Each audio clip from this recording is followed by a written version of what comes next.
pour cette surprise. Merci à Grâce Média pour ce montage. Je sais que vous avez des complices autour de moi. Moi-même, j'ai découvert des photos que je n'en ai pas. Donc, je vais demander que vous m'en donniez. Amen.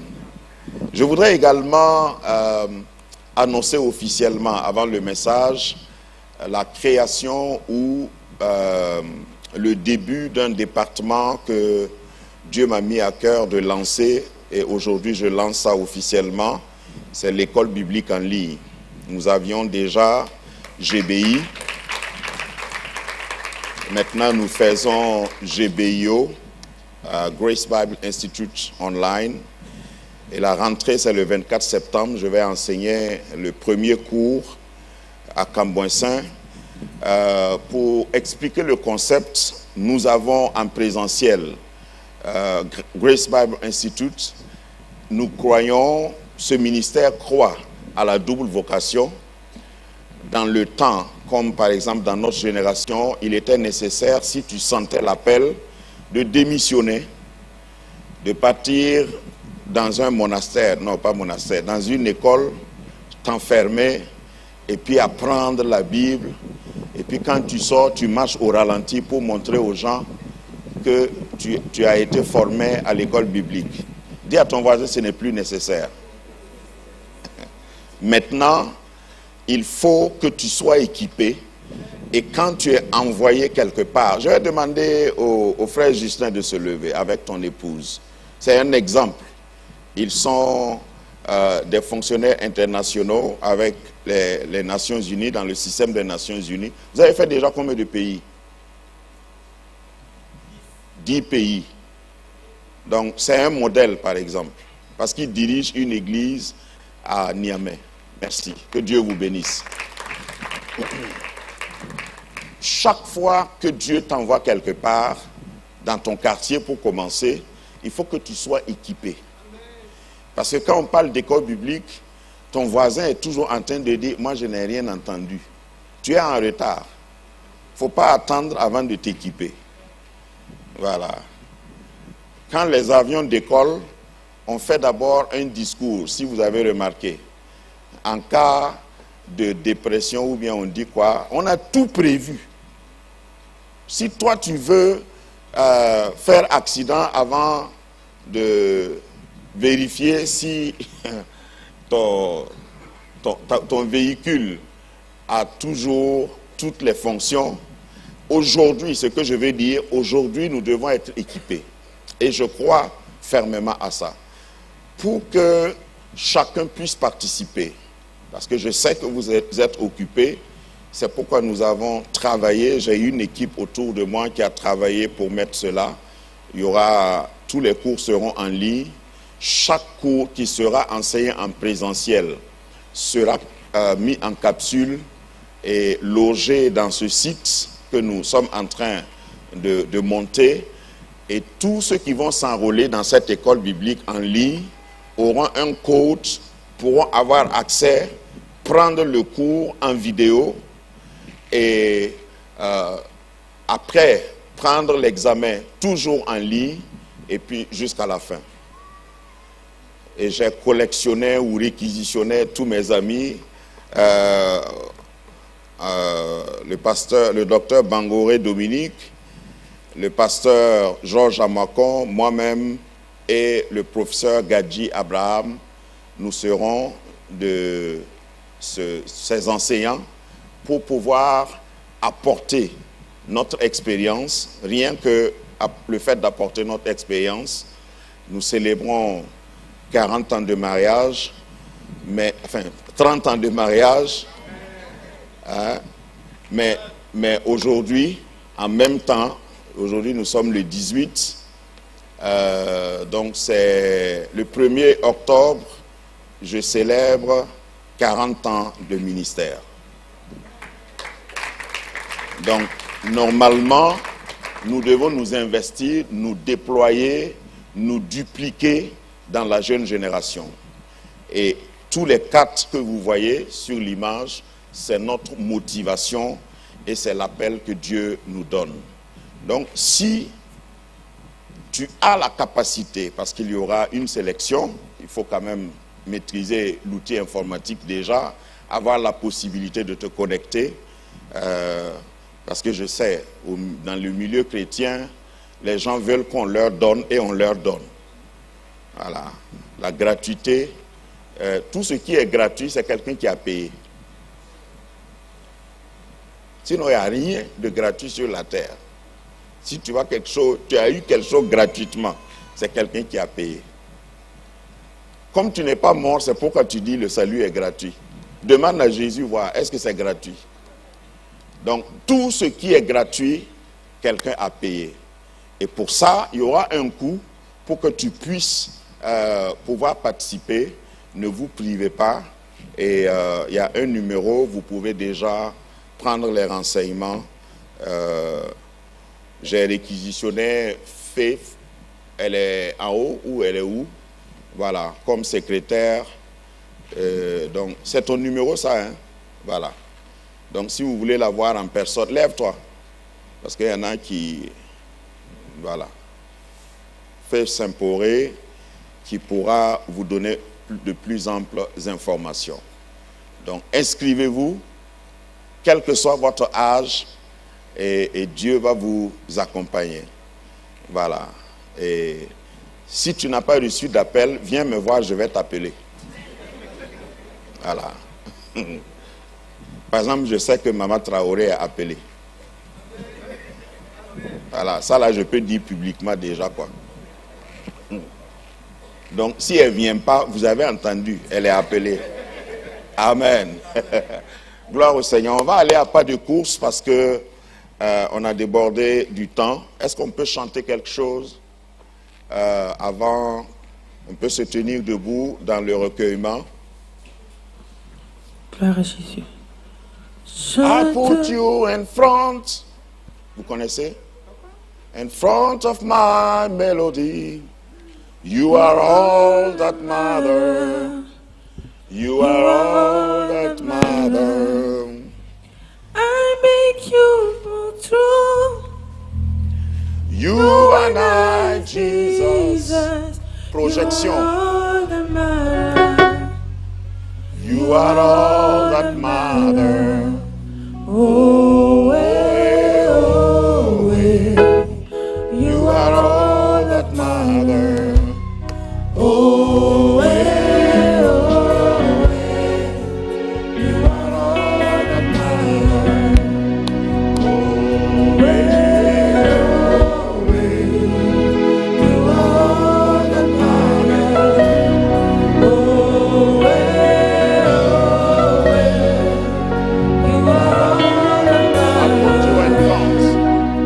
I put you in front of my melody. You are all that matter. You are all that matter. I make you from two. You and I, Jesus. You are all that matters. You are all that matters.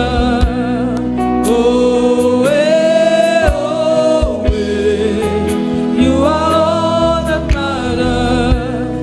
Oh, you are all that matters. Alléluia. Seigneur, nous voulons t'inviter parmi nous par ta parole. Nous te recevons avec respect, avec humilité. Nous décodons nos vies, nos cœurs. Nous permettons à ton esprit de circuler, d'agir librement au milieu de nous et à travers les ondes. Que celui qui a des oreilles entende ce que le Seigneur dit. Que Seigneur, les écluses s'ouvrent afin que nos cœurs soient irrigués, fertilisés, que tu nous réorientes, que tu nous repositionnes, que ta parole ait la prépondérance dans nos cœurs et dans nos vies. Bénis ton peuple au nom de Jésus. Amen. Reprenez vos places, merci. Depuis un peu plus d'un mois maintenant, nous parlons de servir le Seigneur. Et il y a plusieurs modules que nous avons déjà couverts dans ce qu'il y a comme définition, compréhension concernant le service. Nous ne pouvons pas servir un Dieu que nous ne connaissons pas. Et nous l'avons établi au début. Beaucoup de personnes servent un Dieu qu'ils ne connaissent pas. Et c'est dangereux. Ce que vous devez apporter à quelqu'un doit émaner de ce que la personne elle-même désire. Si vous me donnez, vous faites un cadeau, vous emballez un cadeau pour quelqu'un, et vous ne savez pas, vous connaissez pas le goût de la personne, vous pouvez passer à côté. Donc ce n'est pas le prix du cadeau, le prix du don, le prix du service qui est important, c'est ce que la personne désire qui est importante. Je ne vous apprends rien. Il y a beaucoup de... Aujourd'hui, on parle, il y a des débats autour de ce qu'on a nommé politiquement aide au développement. Il y a beaucoup d'aides qui ne développent pas. Et si vraiment quelqu'un doit aider quelqu'un à se développer, il faut connaître la personne, son contexte et ses besoins avant de pouvoir l'aider. Donc, tu ne peux pas imposer un service à quelqu'un. Tu ne peux pas dire à Dieu surtout à Dieu, assieds-toi, je vais te servir. Il faut attendre que Dieu te montre ce que tu dois faire comme service pour lui. Nous avons déjà couvert ces aspects. Ce matin, je voudrais parler de la qualité du service. Et le premier point sur la qualité du service, nous voulons parler de servir d'un cœur pur. Servir d'un cœur pur. Est-ce que tu peux dire avec moi? Servir d'un cœur pur. Lorsque nous parlons de qualité, c'est Dieu qui juge la qualité.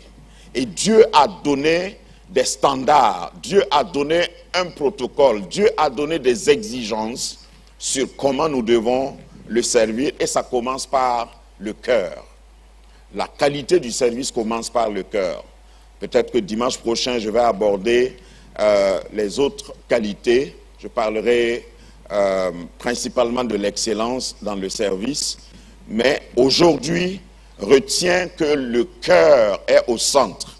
Si ton cœur n'est pas ce qu'il doit être, quels que soient tes efforts, quel que soit le résultat en quantité, tu auras raté la cible. Nous allons lire notre texte de base qui se trouve dans Exode chapitre 1, verset 9. Nous sommes le peuple de la parole. Ici, nous mettons la parole de Dieu en avant.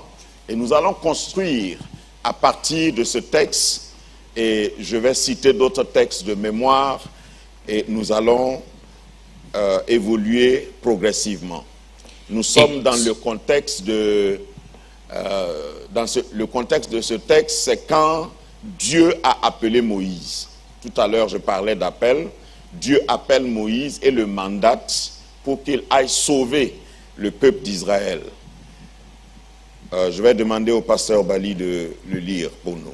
Exode 4, 1 à 11.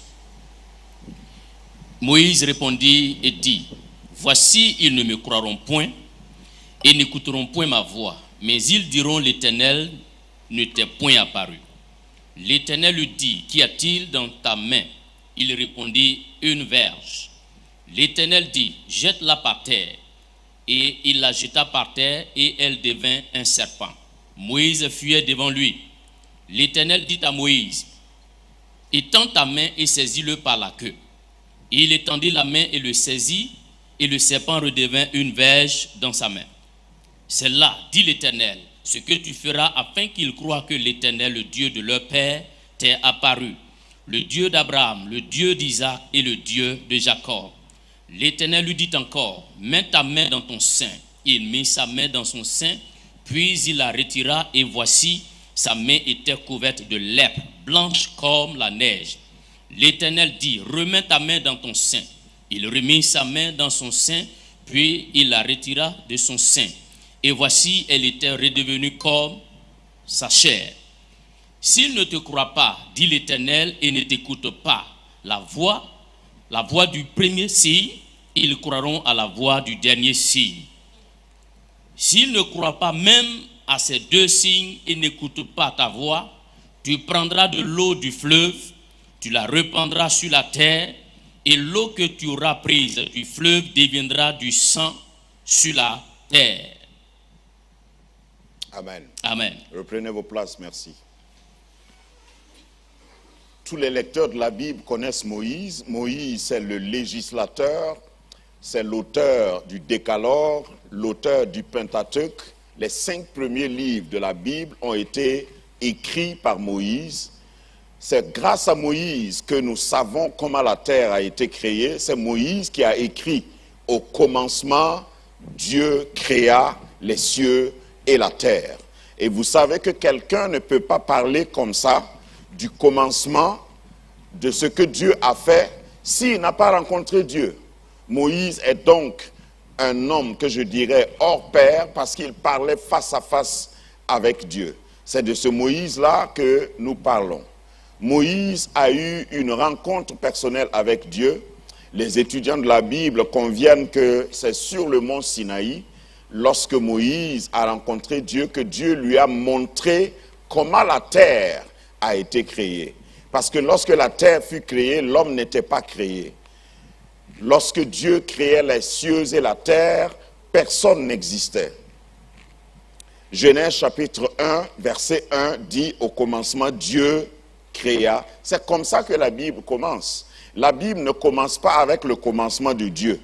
La Bible commence avec le commencement des cieux et de la terre. Dieu existait avant.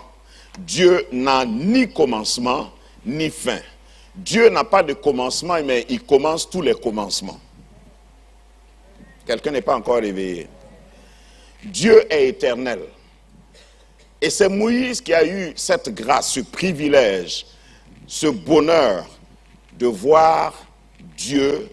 Je ne sais pas si, dans mon imagination, je crois que quand Dieu parlait à Moïse, c'était comme un film qu'il montrait à Moïse, pour que Moïse puisse retenir. Et Moïse a décrit. Et chaque fois que je lis le Pentateuque, les 5 premiers livres de la Bible, je suis admiratif de la mémoire de Moïse. Et je sais que ce n'est pas anodin. C'est Dieu qui l'a équipé de cette manière pour qu'il puisse se rappeler, parce que, parlant d'appel, lorsque Dieu t'appelle, il t'appelle en fonction de ton niveau, de ta position, parce que c'est facile de déduire que Moïse savait écrire. Allô? Donc, si tu ne sais pas écrire, ne t'attends pas à ce que Dieu te dicte un dicté. C'est déjà ça. C'est pourquoi la formation pour servir est importante. Moïse est allé à l'université en Égypte. Il a étudié avec les pharaons. Il a eu la meilleure éducation qui existait à l'époque. Donc, n'abandonne pas tes études, même si tu es appelé. Dis-moi amen, même si tu es énervé. Il y a beaucoup de gens qui courent, qui laissent tout pour aller commencer à servir. J'ai rencontré plusieurs jeunes que j'ai encadrés et je leur disais, des étudiants, des collégiens, « Ah, l'appel brûle à moi, la soif des âmes, je vais aller parce que les âmes meurent. » Je dis, ils mouraient avant ta naissance. Va terminer ton BEPC, ton bac, va terminer au moins. Non, Dieu n'a pas besoin que tu brûles les étapes. Parce que pour être Moïse, il faut être éduqué. Il y a des gens qui sont appelés au ministère, l'appel est authentique, mais Dieu lui-même a des problèmes avec eux. Parce qu'ils ne connaissent pas, par exemple, la carte du monde. Donc, tu seras un champion local. Mais on va laisser ça. C'était juste pour te parler de Moïse. Moïse a pu diriger le peuple d'Israël. Moïse était comme un gouverneur. Il était un leader préparé, équipé. Il était un législateur, il était un juge, il était un prophète spirituellement baraqué. et intellectuellement équipé pour pouvoir faire ce qu'il a fait. Il parlait 2 langues au moins. Il parlait parfaitement hébreu et il parlait aussi égyptien. Dis à ton voisin, tu parles combien de langues à ton âge? Tout ça, c'est important. C'est un peu pour réveiller vos sens. Quand on veut servir à un certain niveau, il faut savoir que Dieu considère ton niveau. N'arrête pas d'étudier, n'arrête pas d'apprendre. Parce que si tu arrêtes d'apprendre, c'est toi-même qui limites la capacité que Dieu puisse t'utiliser. Si tu es à un niveau, il y a d'autres niveaux en haut de toi. Continue d'apprendre. Ça, c'est juste pour parler du contexte. Mais ici, je voudrais surtout parler du cœur pour dire que quel que soit ce que tu as comme compétence, comme capacité, Dieu s'intéresse d'abord à ton cœur. Dieu appelle Moïse. Moïse avait, si tu ne sais pas comment Moïse a été appelé comme tout le monde, comme toi, comme ton voisin. Dieu, avant ta naissance, a déterminé d'avance ce que tu dois faire. Donc c'est Dieu qui a orchestré tous les événements qui sont arrivés à la naissance de Moïse. Le temps me manque pour décrire tout, mais les Égyptiens adoraient le Nil. Ils croyaient que dans le Nil, qui était un fleuve en Égypte, il y avait une déesse qui bénissait le pays. Donc ils adoraient l'eau. Et la fille, vous connaissez bien les circonstances, la fille de Pharaon allait, la Bible dit, elle est partie se baigner, mais elle n'est pas allée se baigner en réalité. Elle est allée pour une prière. Parce que c'est ce que les Égyptiens, surtout la cour royale, le Pharaon allait, il partait toujours prier au Nil pour se ressourcer. Et lorsqu'elle est partie, un jour, elle a entendu un bébé crier. Le bébé, la voix du bébé, c'était la voix de qui? Moïse. Pour la fille de Pharaon, c'est le Nil, le dieu Nil qui lui a donné un enfant.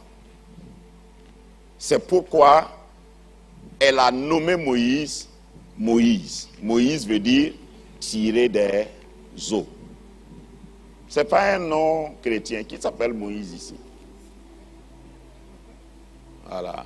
Si tu t'appelles Moïse, tu t'inspires de ce que Moïse a été. Sinon, le nom en lui-même, ça veut dire tirer des eaux. Pour la fille de Pharaon, c'est le dieu Nil, c'est le dieu du Nil qui lui a donné un enfant. Voilà comment Dieu opère. Et moi, l'histoire de Moïse m'intéresse toujours. Parce que quand Dieu est avec toi, Dieu utilise le diable pour te faire du bien. Et le diable te fait du bien sans savoir qu'il te fait du bien. Et tu grandis, tu t'équipes pour revenir tuer le diable. Ça, c'est une expression que j'aime utiliser. Tu reviens attaquer le diable sur son propre terrain. Donc, Moïse, sa scolarité, son éducation a été assurée à 100%. Moïse a eu une bourse à l'âge de 3 ans. Moïse a embauché sa maman et lui payé un salaire à l'âge de 3 mois. 3 mois. Hein, j'ai dit 3 ans, mais c'est 3 mois. Qui t'a dit que tu es trop jeune pour t'occuper des dépenses de la famille? À 3 mois, il a donné un salaire à sa maman. Et je voudrais être jacobète, c'est-à-dire, regardez une maman qui allaite son enfant et qui facture. Tu connais une maman comme ça dans le monde? Donc quand Moïse criait, dit « ouais », sa maman la prend, ça c'est moi qui imagine, hein, et puis elle met le chrono. Le temps de l'allaitement là, ça correspond à un salaire. Pourtant c'était son enfant. Et Dieu permet à la mère de Moïse de l'éduquer, de l'instruire selon la loi de Dieu. C'est pourquoi dans Hébreux chapitre 11, nous voyons ce passage qui dit « C'est par la foi que Moïse, une fois devenu grand, refusa d'être appelé fils de la fille de Pharaon. Qui a mis ça en lui? C'est la maman de Moïse. Si j'avais le temps, j'allais parler aux mamans. Pendant que tu allaites ton enfant, tu dois lui inculquer la parole. Tu ne dois pas te débarrasser de l'enfant.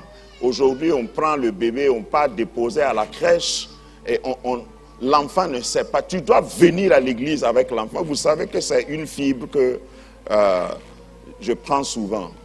Tu es responsable d'inculquer la parole, les lois de Dieu à ton enfant à partir de 3 ans. Chante les chants chrétiens en l'allaitant. Je crois que c'est ce que la mère de Moïse a fait. Éteins le téléphone. Quand l'enfant pleure, il ne faut pas prendre le téléphone, lui donner des jeux. Vous savez ce qu'il y a dans les jeux des enfants aujourd'hui? Et je ferme la parenthèse. Dis, pasteur, reviens au texte. Moïse a été appelé. Avant son appel, vous savez ce qui s'est passé, il doutait, il a même discuté avec Dieu dans Exode chapitre 3, etc. Et ce qui a fait qu'il a fui la cour de Pharaon, et si je peux me permettre, il y a des gens qui ont été forcés de fuir leur zone de confort parce qu'il y a un appel sur ta vie. Ce qui t'est arrivé n'est pas un malheur, c'est un appel. Et Dieu le rencontre au désert parce qu'il était malheureux, un fugitif, même un réfugié politique. Si c'était aujourd'hui, c'est ce qu'on allait dire. C'était un réfugié politique. Parce que quand quelqu'un part travailler et a comme patron son beau-père, vraiment, c'est que ça l'a chauffé. Moi je ne vais pas travailler sous le papa de ma femme. Donc tous les soirs, tu pars chez ton beau-père pour rendre compte. La honte.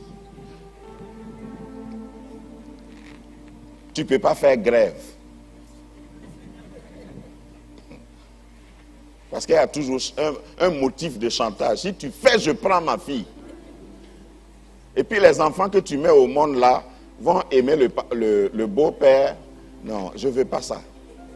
Donc c'est dans cette condition que Dieu rencontre Moïse et l'interpelle. Exode chapitre 3, verset 1 à 4. Il a vu le buisson, etc. Maintenant ici, après que Dieu ait décrit la mission de Moïse, tu vas aller, tu vas libérer mon peuple. Moïse discute avec Dieu, il dit, ils ne vont pas me croire, je connais Pharaon, on a été dans la même université, on a grandi ensemble. Le Pharaon que Moïse a confronté a grandi avec Moïse. Ce n'est pas Pharaon père, c'est Pharaon fils que Moïse a confronté, donc ils étaient promotionnaires. C'est sûr que le premier jour que Moïse est entré au palais pour confronter Pharaon, Pharaon a dû dire, toi ici aujourd'hui. Et il dit, ouais. Vous savez, quand vous avez rencontré Dieu, ce qui vous fait peur ne vous fait plus peur. Quand vous rencontrez Dieu vraiment, les gens qui vous intimidaient ne vous intimident plus. Vous allez en face d'eux et vous leur dites, ainsi parle l'Éternel. Moïse est reparti et quand il a rencontré Pharaon, il devait manifester tous les signes. Parce que lorsque Dieu t'appelle, si tu demandes des confirmations, ce n'est pas un péché. Beaucoup de gens croient que si Dieu leur parle et puis ils ont un doute, Dieu va les punir. Non. Dis à ton voisin, je sais que souvent tu doutes. C'est naturel. C'est humain. Mais quand tu doutes, ne fuis pas. Va vers Dieu, dis, Seigneur, ça là, je ne crois pas. Donne-moi un signe. C'est ce que Moïse a fait. Et Dieu, premièrement, ça c'est le cœur de mon message maintenant pour parler du cœur. Il dit à Moïse, les miracles vont t'accompagner. Ce que tu as dans ta main, jette-le par terre. Et il a jeté. Le bâton, ça s'est transformé en serpent. Est-ce que ce n'est pas un miracle? C'est un miracle. Tu peux performer, tu peux faire des miracles, mais ce n'est pas ça l'essentiel. Ça, c'était le premier miracle. Dieu a voulu, de façon éclatante, montrer à Moïse que je suis puissant, je suis capable, je n'ai pas besoin de matière première. C'est le bâton que tu as, la force que tu as là, c'est ce que je vais utiliser. Mais à condition que tu saches que ce n'est pas toi. Je parle de servir d'un cœur pur. Donc Dieu dit à Moïse, après le miracle, je vais naviguer entre les deux signes, mets ta main sur ton cœur, mets ta main dans ton sein. Le cœur, c'est un organe vital. Quand vous allez à l'hôpital pour une consultation, c'est rare qu'on vous prescrive quelque chose sans avoir écouté ton cœur. Nous sommes d'accord, il y a des médecins ici. C'est-à-dire dans le protocole, dans la façon souvent même, on veut aller en profondeur pour savoir, est-ce que tu sais que depuis que tu as été conçu, pas depuis que tu es né, hein, depuis que tu as été conçu, ton cœur a démarré. Et depuis, ça continue de battre. Je ne sais plus combien de minutes, combien de battements de cœur par minute, je crois que c'est entre 70 et voilà. Pendant que tu es occulte ici, là, voilà, chaque minute, ton cœur, en moyenne, a fait 70 battements. Est-ce que tu es même au courant? Qui aimerait que son cœur se repose de temps en temps? Lève la main. La vie commence avec le cœur. Et Dieu veut commencer aussi avec ton cœur. Il s'intéresse d'abord à ton cœur. Et c'est comme si la rencontre avec Dieu, Moïse a jeté son bâton, il était certainement émerveillé, même s'il a eu peur, il a dit, mais Dieu est puissant. Et il y a beaucoup de serviteurs, beaucoup de chrétiens qui sont à ce niveau. Les miracles. Waouh! Comme mon bâton peut devenir un serpent, j'ai allé montrer à mon ex que Dieu est avec moi maintenant. Hein? Il s'est foutu de moi, mais comment? Mais ce n'est pas ça l'essentiel. Je pense que peut-être, ça c'est mon imagination, après ce miracle, Moïse a été édifié, premièrement, et après peut-être qu'il commençait à vouloir s'enorgueillir, puisqu'il y avait un problème entre lui et Pharaon, vous vous rappelez? Donc s'il repart avec ce bâton-là, peut-être que dans son cœur, il se disait, quand tu vas aller là-bas, je vais montrer au Pharaon qu'il ne peut plus rien me faire. Et Dieu dit, doucement, mets ta main sur ton cœur. Quand Moïse a mis sa main, parce que le sein, le passage dit, mets ta main sur ton sein, c'est le cœur. Le cœur est à ta gauche. Donc il a peut-être mis sa main droite sur son cœur. Et la Bible dit que quand il a retiré, c'était couvert de lèpre. La lèpre était où? Suivez-moi et aidez-moi. La lèpre était où donc? Dans son cœur. Sa main a été contaminée. Donc Moïse était lépreux sans le savoir.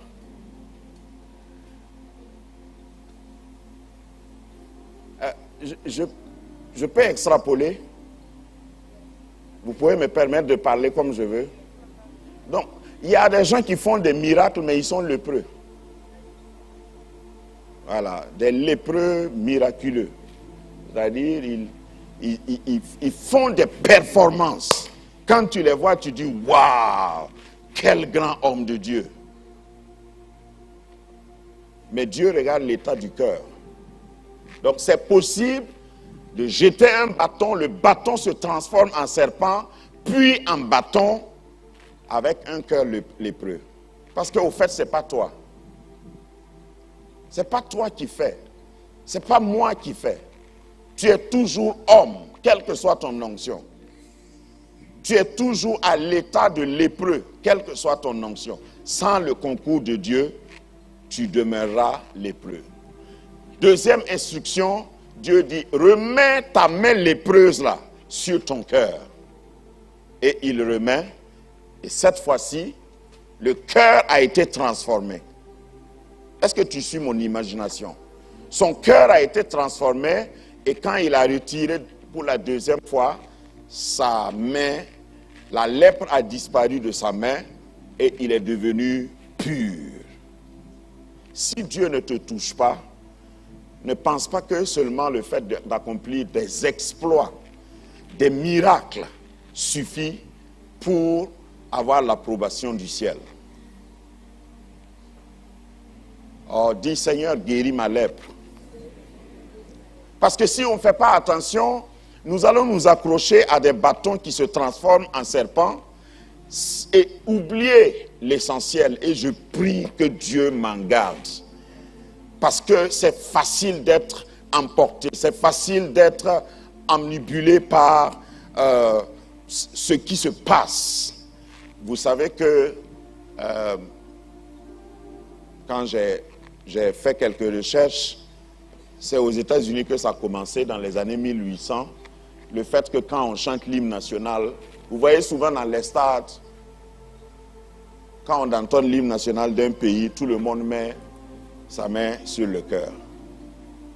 Ok. Maintenant, si tu mets ta main sur ton cœur, alors que ton cœur même est lépreux, le signe de mettre sa main sur son cœur pour jurer, pour prêter serment ou pour chanter l'hymne national, c'est un signe pour dire je suis tout entier, mon cœur bat pour mon pays, je m'engage, mon sang, je donne, je suis prêt à tout pour ce pourquoi je suis là.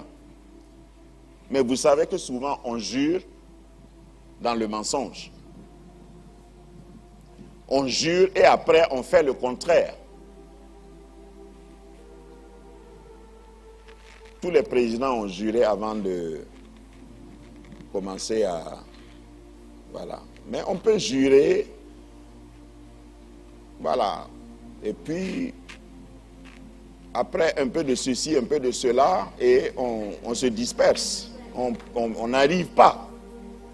Voilà. Je ne sais pas pourquoi tu ris. Moi, je n'ai pas pensé à ce que toi tu penses, parce que ce que je dis là ne fait pas rire. Donc, tu peux jurer avec tous les dieux, mais faire le contraire. Donc, le fait de mettre la main sur le cœur, Dieu, c'est comme le médecin qui a dit, oui, tu es très bien habillé, mais je vais quand même t'ausculter. Je vais voir l'état de ton cœur. Regarde, pour servir Dieu, ne viens pas premièrement avec tes talents, tes compétences, tes diplômes, tes degrés, tes titres. Viens avec ton cœur. Servir Dieu d'un cœur pur veut que tu te remettes toujours en question. Quelle est ta motivation? Beaucoup de passages, si j'arrive à me discipliner, je vais parcourir plusieurs avec vous. Dans Proverbes chapitre 4, verset 23, la Bible dit « Garde ton cœur plus que toute autre chose, car de lui viennent les sources de la vie. » Proverbe 23, 19, « Écoute, mon fils, et sois sage. Dirige ton cœur dans la voie droite. » Donc ton cœur, l'état de ton cœur, au fait, dépend de toi. Si tu réalises et tu donnes ton cœur à Dieu, Dieu peut rendre ton cœur pur pour que ton service soit agréable à lui. Sinon, il y a beaucoup de gens qui servent, mais pas avec un cœur pur. Et ce que Dieu voit dans une église, ce n'est pas ce que nous voyons. Il y a des performances qui peuvent décrocher l'acclamation. Et je fais attention parce que l'applaudimètre n'est pas le barème, n'est pas la mesure pour savoir si ce que tu fais plaît à Dieu. Fini de prêcher et puis les gens acclament. Waouh! Jamais personne n'a parlé comme lui là, il a parlé. Même l'apôtre Paul un jour a été acclamé comme ça. Mais il faut faire attention. Qu'est-ce que le ciel dit de ce que tu fais et de ce que tu es? Le ciel regarde le cœur. Le cœur dans la Bible, il faut que je donne ces précisions-là. Le cœur dans la Bible parle et désigne des activités de l'âme. Et le langage moderne sépare nettement le physique et le spirituel, le psychosomatique. Et en psychologie classique, on distingue le cœur. Quand on parle du cœur, c'est sous ces termes, les termes suivants: la sensibilité, l'intelligence, la volonté, la conscience morale. C'est de cela, quand on dit le cœur, parce que quand on dit garde ton cœur, pense avec ton cœur, sers avec ton cœur, c'est métaphorique, mais ça veut parler de ta sensibilité. Quand on dit quelqu'un n'a pas de cœur, ça exprime quelque chose. On ne parle pas du muscle, on parle cette fois-ci de ta sensibilité, de l'état de ton intelligence, ta volonté, ta conscience morale.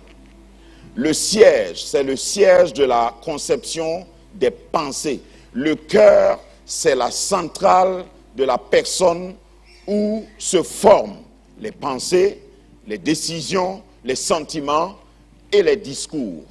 C'est pourquoi Proverbe 23, 7 dit: car ils sont comme les pensées de son âme. Il est comme la pensée de son âme. C'est une traduction que je n'aime pas particulièrement. En français, on a dit de son âme. En anglais, la plupart des traductions parlent du cœur à la place de l'âme. Amen. For us he thinketh, and his heart, so he is. Donc, il faut savoir que quand Dieu nous regarde, il ne regarde pas notre apparence. C'est important, c'est important. Mais ce qui est plus important, c'est notre cœur, l'état de notre cœur. Parce que c'est facile de prêcher pour impressionner, de chanter pour impressionner, de venir à l'église pour impressionner. Et chaque fois que nous venons à l'église, Dieu nous regarde. Et là où il regarde, c'est notre cœur. Donc quand je parle de servir Dieu, il faut que nous soyons conscients que nous devons servir avec un cœur pur. Jérémie chapitre 19, verset 9 dit: le cœur de l'homme est tortueux par-dessus tout et il est méchant. Qui peut le connaître? Dis à ton voisin: est-ce que tu vois mon cœur? Non, on ne voit pas. On ne voit pas. Moi-même, je ne vois pas mon cœur, mais je sais ce qui est dans mon cœur, au moins. Et je ne vois pas le cœur de mon voisin. Et l'apparence peut tromper. C'est pourquoi j'enseigne aux jeunes gens, ne dites jamais je te donne mon cœur. Tu n'en as pas deux. Voilà. Tu aimes quelqu'un, tu ne sais même pas d'où il vient, tu le rencontres à cause d'une crème glacée, tu dis je te donne mon cœur. Tu es malade. Va jouer avec ton cœur comme un ballon. Et quand ça tombe, ça se salit. C'est à cause de ça, beaucoup de jeunes gens sont devenus bizarres. Ne donne pas ton cœur. Tu n'as pas besoin de donner ton cœur à quelqu'un, même si tu l'aimes.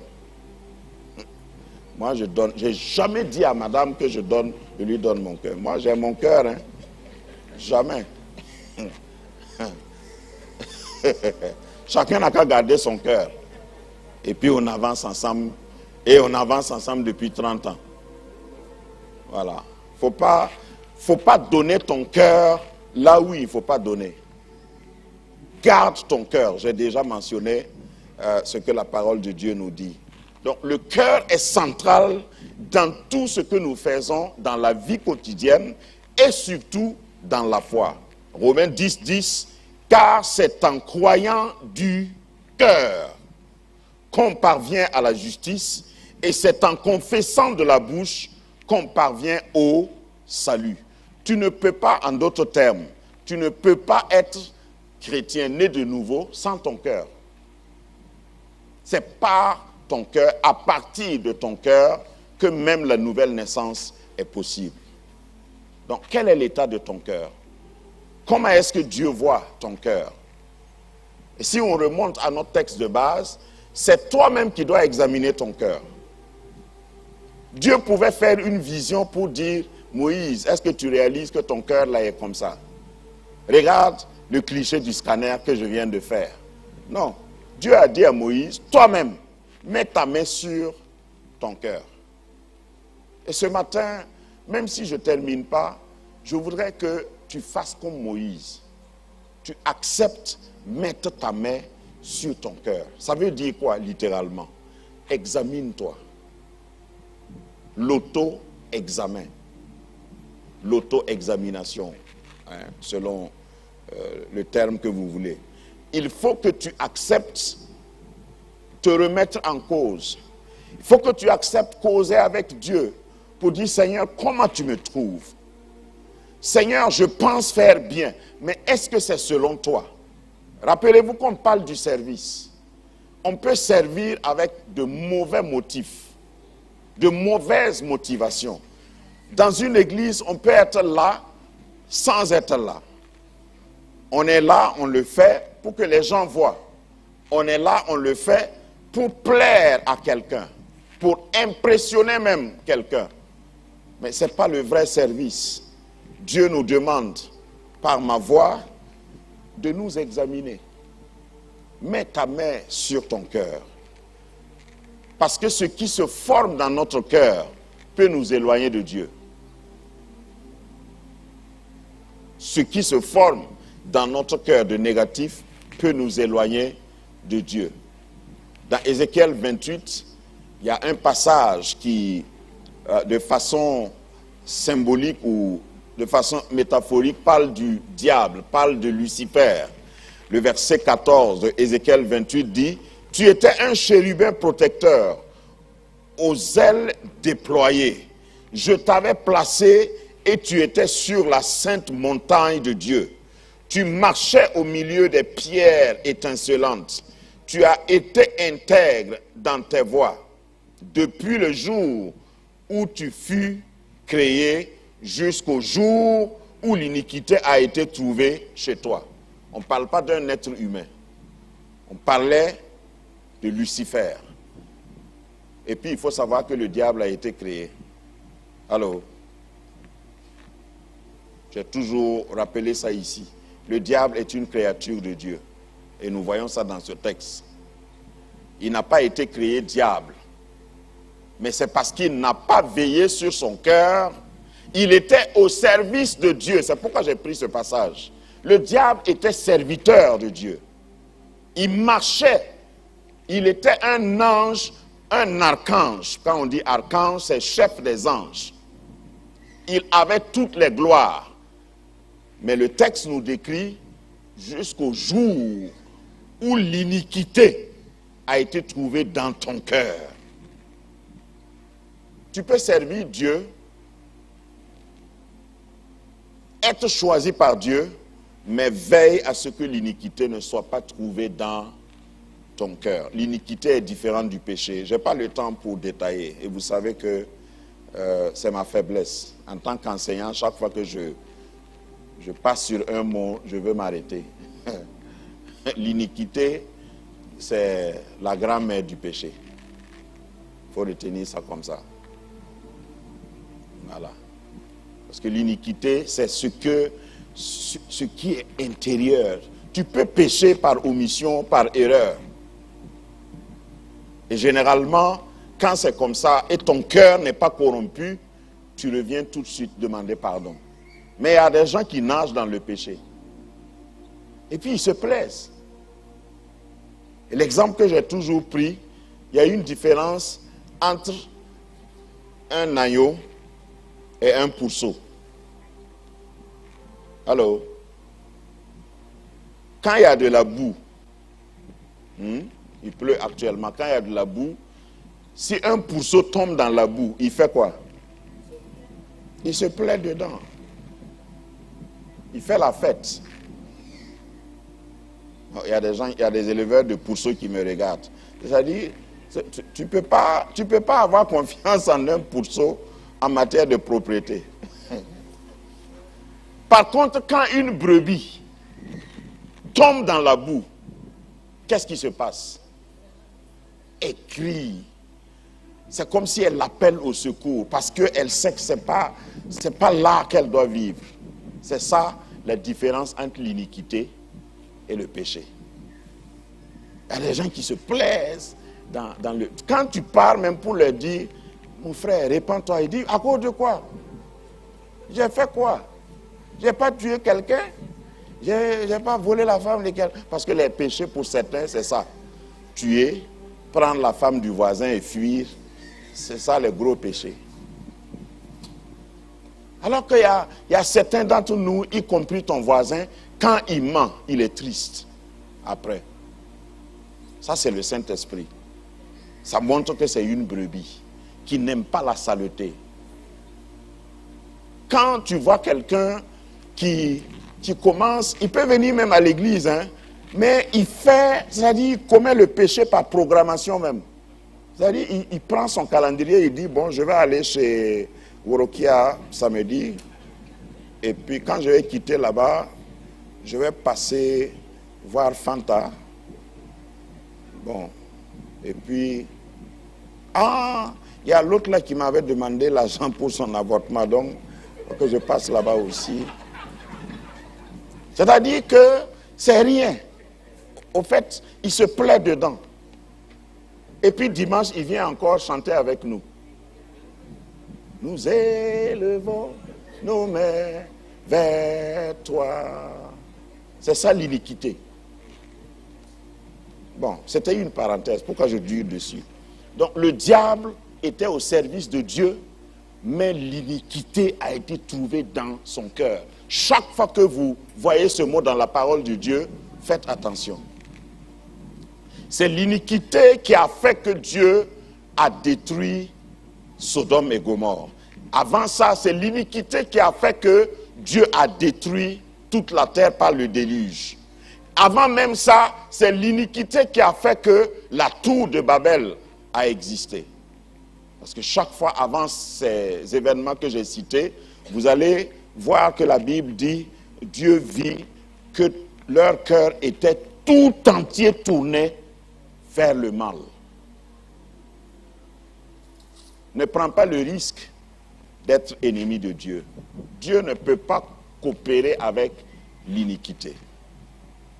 Et si il a précipité le diable, il y a aussi aujourd'hui la même punition qu'il réserve à ceux qui commettent l'iniquité. La parole de Dieu nous dit dans Romains par exemple que la colère de Dieu se lève contre toute personne qui commet l'iniquité. La colère de Dieu, pas la miséricorde de Dieu. Alors, que le Seigneur aide tout serviteur et toute servante, afin que tout ce qui est iniquité soit proscrit. Que ton cœur ne devienne pas dur au point que tu commettes ça sans regret. C'est-à-dire, tu viens dans la présence de Dieu, tu fais tous les rites, mais tu n'abandonnes pas. Tu peux même confesser ton péché, mais tu n'abandonnes pas. Je vais vous faire rire un peu. Il y a un monsieur qui est, je ne vais pas dire l'église, mais c'est une église où je vais souvent. Il est venu pour confesser chez le pasteur, mon ami, qui m'a raconté ça. Il dit, bon, j'ai commis l'adultère, vraiment, Je suis venu, bon, comme vous avez prêché sur la repentance, je suis venu me repentir. Et le pasteur de dit, ben, frère, je pense que quand même à votre âge, et puis vous êtes marié, tout le monde vous regarde, vous êtes un beau couple. Il dit, bon, c'est vrai, je regrette. Mais entre nous, ce que la fille m'a montré, ça c'est quelle repentance? C'est ça là l'iniquité. C'est-à-dire, ça lui plaisait. C'est sûr qu'il a gardé ça dans son disque dur, la mémoire. Hein? Même dans la repentance, il veut donner des détails. Que le Seigneur nous aide. Revenez ici, revenez ici. Parce qu'il y a certains exemples qui envoient les gens hors de l'église. Revenez ici, je n'ai pas fini. J'ai terminé mon message. Ce matin, mon propos, c'est de nous interpeller. Parce que ta manière d'aimer Dieu, c'est l'état de ton cœur qui va me le prouver. Tu ne peux pas prouver que tu aimes Dieu autrement. C'est l'état de ton cœur. Quel est l'état de ton cœur, par exemple, quand ta prière n'est pas exaucée? Et j'ai pris un exemple, on ne va pas lire, mais vous savez que David a commis l'adultère. Hein? Pourquoi vous êtes silencieux? Vous croyez que je l'accusais? Je l'accuse. David, après avoir commis l'adultère, Nathan est allé le voir, c'est dans 2 Samuel 12, et tout de suite, d'abord quand Nathan a décrit, ça c'est un passage que j'utilise souvent, Dieu peut te parler pour quelqu'un, et quand tu veux donner la prophétie, il faut savoir utiliser les mots. Allô? Le but de la visite de Nathan, prophète Nathan chez David, était de lui dire, tu as péché, tu as commis l'adultère. Mais il n'a pas dit ça comme ça. Il a utilisé une méthodologie de communication et finalement, la vérité est sortie. Je laisse les détails. Et David, l'enfant qui est né de cet adultère est tombé malade, selon le récit dans 2 Samuel 12, à partir du verset 16. Et David était triste. Et David a jeûné pendant combien de jours? 7 jours. Il a jeûné pour prier pour son enfant. Sincèrement, c'est ce qui est particulier avec David. David était tout entier. Enfin, même dans le mal. Quand David veut commettre le péché, il commet ça avec passion. Mais quand il veut se repentir aussi, c'est avec passion. Il danse jusqu'à se dénuder. C'est-à-dire sa veste est tombée et il dansait toujours. Et personne ne pouvait l'arrêter. Ça c'est David. Vous comprenez pourquoi Dieu, entre autres, pourquoi Dieu a dit c'est l'homme selon mon cœur. Parce que quand Nathan a révélé son péché, il a dit, prie pour que Dieu me pardonne. Et il a commencé à chanter. Dieu, crée en moi un cœur pur. Ne m'enlève pas ton esprit. Seigneur, c'est moi qui ai péché. C'est moi qui ai péché contre toi. Il reconnaît son péché. Donc, il n'y avait pas l'iniquité en David. Vite, il s'est repenti. Mais là, l'enfant est tombé malade. Verset 20 dit, alors il a prié, mais le 7e jour, l'enfant est mort. 7 jours de jeûne et prière, l'enfant meurt. C'est-à-dire que sa prière n'a pas été exaucée. Quand l'enfant est mort et on est venu annoncer à David, vous pouvez lire après le passage, David se leva de terre, il était couché. Parce que si tu fais 7 jours de jeûne, tu ne vas pas te coucher parce que tu veux. Voilà. Toi qui crois que tu jeûnes là, est-ce que tu as jeûné comme David? Donc il se lève, se leva de terre, se lava, soigné, il a mis de l'huile, il s'est pommardé si vous voulez, et changea de vêtements, puis il alla dans la maison de l'Éternel. Le jour même où l'enfant est mort. Pour me prouver que tu aimes le Seigneur, c'est dans ces détails. Est-ce que le jour où tu es en deuil, tu viens à la maison de l'Éternel? C'est-à-dire tu ralentis ton service ou bien tu continues de servir quand même. Le temps est passé. Mais ce que je veux laisser comme dernière interpellation, le service à Dieu ne doit pas dépendre de tes humeurs. Hein?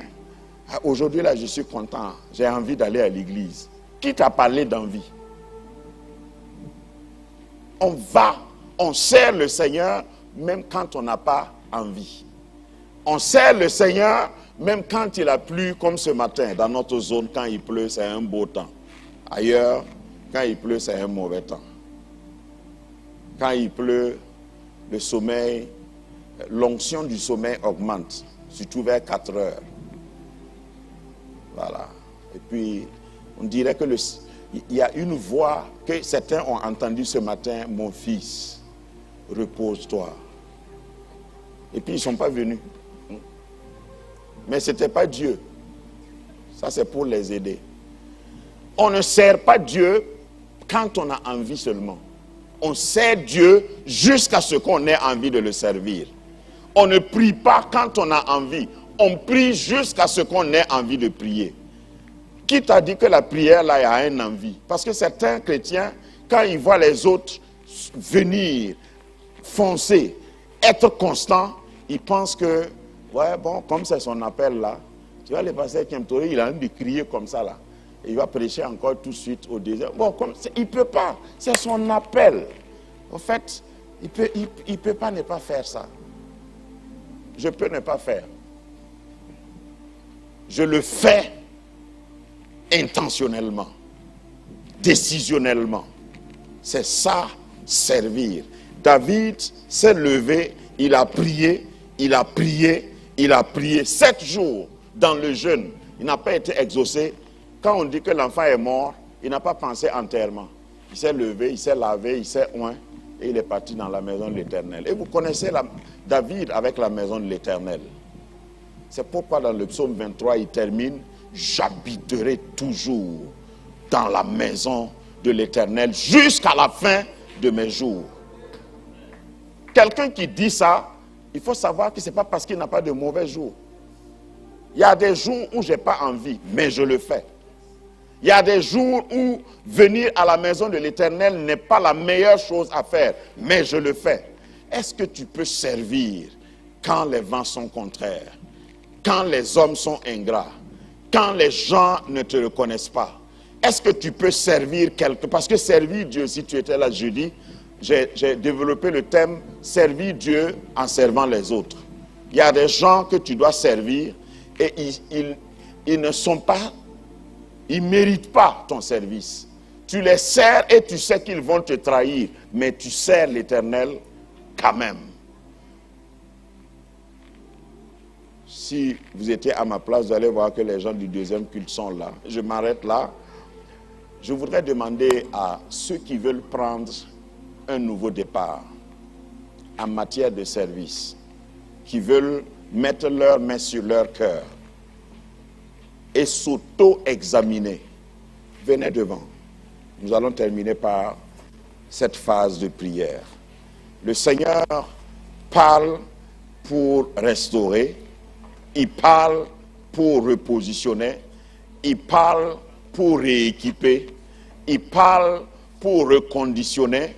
Et il y en a ici qui sentent le besoin de se repositionner. C'est pour vous que le message est sorti. Dieu ne vient pas pour juger. Tant que tu respires, ce n'est pas le jugement, la voix du jugement que tu vas entendre. C'est la voix de l'exhortation, l'encouragement, le repositionnement que tu vas entendre. Et ce matin, par ma voix, il vient te repositionner. Ton service va être encore renouvelé. Tes capacités vont être encore renouvelées. Tes forces vont être encore renouvelées pour que tu ailles encore plus loin.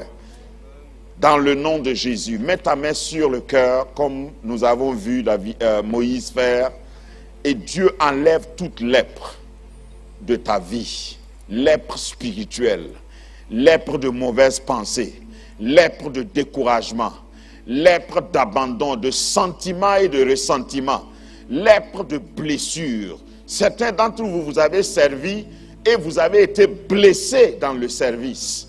Dans le nom de Jésus, je proclame la guérison. Je proclame la cicatrisation morale, intellectuelle, sentimentale, afin que vous puissiez vous repositionner et repartir à nouveau. Je déclare la perte, je déclare l'échec de l'ennemi et de tout ennemi qui a voulu vous attaquer, vous bloquer dans l'élan de service. Parce que vous tous, je sais que vous aimez le Seigneur, vous voulez le servir, mais l'ennemi vient souvent cristalliser sur vos yeux des choses qui sont comme des embûches, qui sont comme des obstacles. Au nom puissant de Jésus, je déclare la défaite de l'ennemi, je déclare et révoque toute parole malencontreuse de découragement que vous avez entendue et qui vous a ralenti. Je déclare que vous vous levez pour ne plus vous asseoir. Maintenant même, recevez la restauration, recevez le reconditionnement pour la nouvelle étape. Dans le nom de Jésus, je vous proclame victorieux, je vous proclame concurrent, je vous proclame conquérant, et vous n'allez plus jamais connaître la défaite au nom invincible de Jésus. Amen, amen et amen. Alléluia. Gloire au Seigneur. Voilà, nous sommes à la fin de ce culte. Ne ratez pas dimanche prochain, nous allons parler de la qualité du service. Donc la première qualité était spirituelle. La deuxième qualité va concerner la manière de faire, les méthodes, la manière de faire. Que le Seigneur vous bénisse. Je déclare votre semaine bénie. Je déclare que cette semaine, qui est une semaine de rentrée scolaire pour beaucoup, vous allez accompagner vos enfants avec joie à leur école respective. Que Dieu vous accompagne au nom puissant de Jésus. Amen. C'est la fin du premier culte. Soyez bénis. Tu m'as créé pour t'adorer. Tu m'as donné la vie pour te servir. Tu as mis ta parole sous mes pieds comme un tapis pour marcher jusqu'à toi.